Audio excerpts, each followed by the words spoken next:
Hey everyone, अभी हम देखेंगे ई के 3 साउंड होते हैं जिसको हम मैजिक ई बोलते हैं या साइलेंट ई रोल भी बोलते हैं। जैसे ए, एग, एम्प्टी, ई से हो इंग्लिश,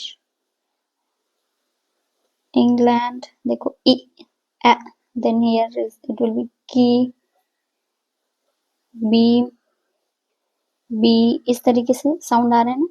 तो देखेंगे उसके लिए कुछ रूल है, वो देखेंगे तो समझ में आ जाएगा कि ये साइलेंट रूल ई रूल भी बोलते हैं। तो पहला है सीवीसी प्लस ई रूल, मतलब कॉन्सोनेंट वॉवेल कॉन्सोनेंट। जैसे कि देखो ये कैप है, लेकिन अगर हमने ई जोड़ दिया लास्ट में तो इस वॉवेल का साउंड ए हो जाएगा। कैप ई जुड़ गया, E will change this vowel sound and it will be cape. Here it will be like kit है, ई जोड़ दिया काइट। तो ई क्या कर रहा है, यहाँ की वॉवेल का साउंड को चेंज कर दे रहा है, इसीलिए इसको हम मैजिक ई रूल भी बोलते हैं।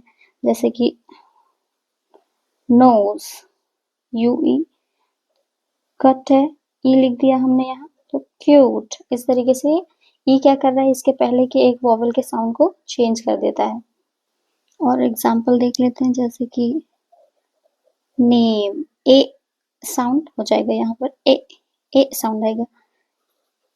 Pin, pine, rose,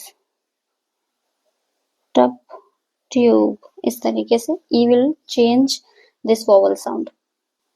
second is vowel team. जब दो वॉवेल साथ में होते हैं तो उसे हम वॉवेल टीम बोलते हैं। तो इसके साउंड ई हो जाता है, जैसे कि बीम, टीम, ट्री, इस तरीके से। इसमें जैसे कि दो वोवेल है ना, तो पहले वाले को हम प्रोनाउंस करते हैं बीम, ई को प्रोनाउंस करेंगे, ए को छोड़ देंगे। इसमें भी वही है, पहले को प्रोनाउंस कर रहे हैं टीम, ए का साउंड नहीं आएगा। लाइक ट्री, बी, सी। इसको तो लंबा, लास्ट में वोवेल आता है, ओपन सिलेबल है, लंबा करके बोला जाता है, ट्री, बी, सी, इस तरीके से। और एक है लास्ट में अगर ई वाई आता है किसी वर्ड में तो हम उसको ई बोलते हैं, जैसे की, ई पढ़ते हैं।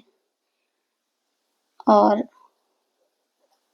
मंकी इसी तरह से होगा, डंकी, मनी, ई वाई आ रहा है लास्ट में तो ई साउंड आ रहा है, मनी, है ना, हनी, इस तरीके से।